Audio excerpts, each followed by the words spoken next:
The government is facing pushback from a local development organization in its choice of agency to lead Jamaica's post-Hurricane Melissa rebuilding in Western parishes. Karen Simpson reports. Almost a year after Hurricane Melissa, questions are being raised about the government's approach to recovery. The St. Elizabeth Homecoming Foundation is not confident that the newly established National Reconstruction and Resilience Authority NARRA is the right pick for the job. The foundation believes the more established Urban Development Corporation UDC should have been given the mandate. Following his appointment as Chief Executive Officer of NARRA on June 1, Ambassador Antony Anderson said his focus was on the build-out of the agency, with work to commence on critical projects by the end of the year. Let me be practical here. So Homecoming, we're just one parish, but there are several parishes in the West. The Homecoming with Jewish citizens, we met and we have what we call the Law and Declaration. We spent a weekend working through the thing, and we came up with a three-dimensional response. One response is the people, okay? And the second response, this one pillar is the people. The second pillar is strategic infrastructure. And the third is shelter. The leadership of the organization says it is willing to meet with NARRA and government representatives to discuss the concerns, including the time it is taking for tangible work to begin. Who from NARRA? I have spoken to persons who are supposed to relate to NARRA. I did ask, for example, the representative from St. Elizabeth, from Black River, where is NARRA, where it's going to be located? And he tells me, we'll see, we have to wait. So that there is nothing there for us to talk to. From what I saw from the CEO, he is going to take 3 months to put his administration together. Prime Minister Dr. Andrew Holness has said the UDC and NARRA have separate mandates and they must not come in conflict or in competition with each other. Karen Simpson, TVJ News.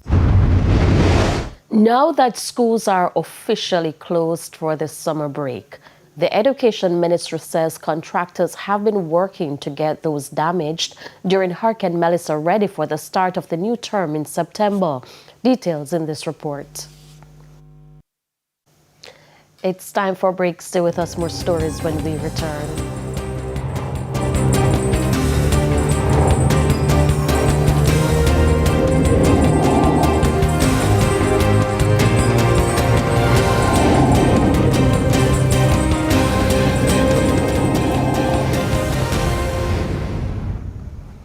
Welcome back to the Midday News.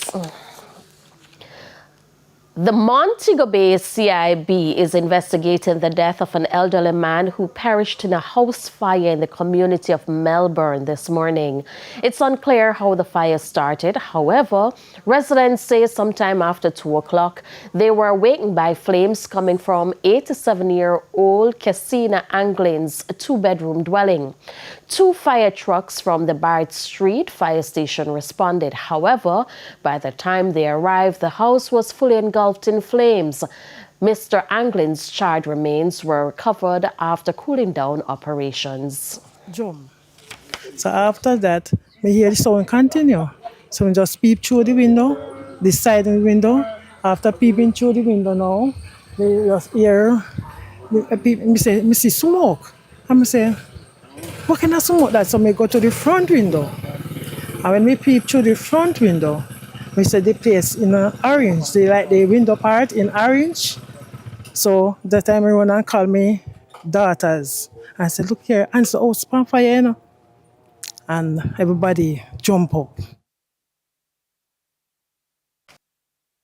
You don't have a child, no wife, so I'm lonely.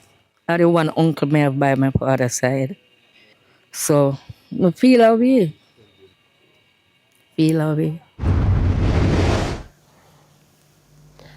And it's now time for the Business Minute.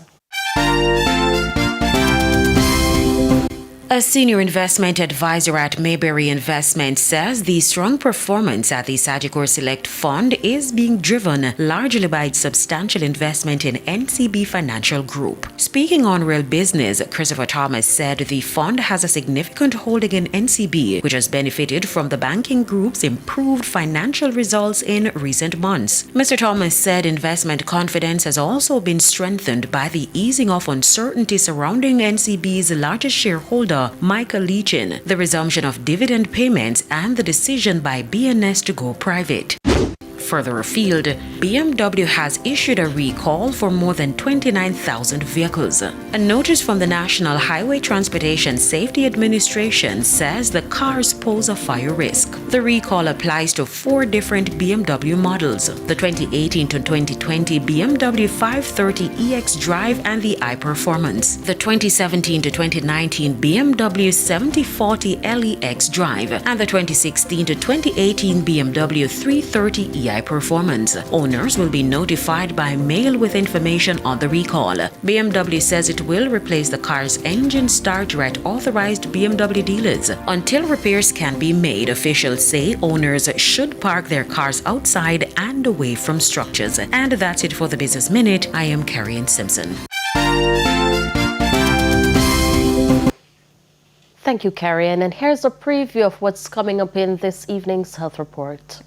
In this evening's health report, we'll look at understanding weight loss. Because you can be losing weight because you make a deliberate attempt to do so by taking in less energy than your body actually uses.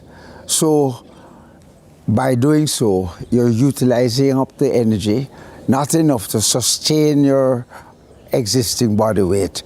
And as a result, you will lose weight. You may also lose weight because of underlying illnesses.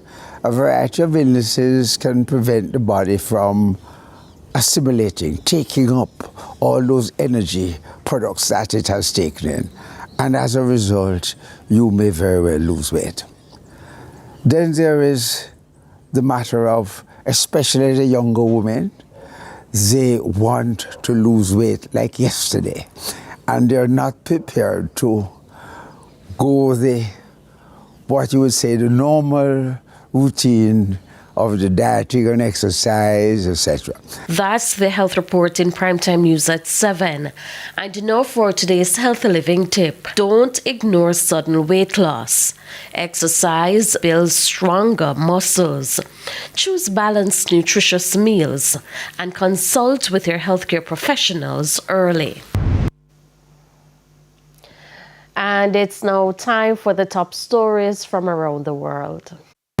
In the region, Grenada is set to boost its renewable energy sector with millions of US dollars in funding led by the Caribbean Development Bank and international partners. The money will support the installation of a battery energy storage system at the Maurice Bishop International Airport.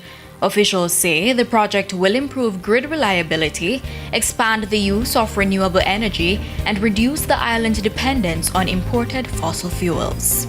And on the international scene, flood watches are in effect for more than 6 million people in central and southwest Texas. Heavy rain triggered dangerous flooding on Tuesday, with at least 45 people rescued from rising waters. Governor Greg Abbott has declared a disaster for 59 counties as more flooding is expected. Meanwhile, in California's Bay Area, extreme heat and dry, windy conditions have prompted warnings of possible precautionary power shutoffs. And those were the top regional and international stories. I'm Aaliyah Bryant. Thank you, Alia. We head to a quick break. When we come back, we'll have your midday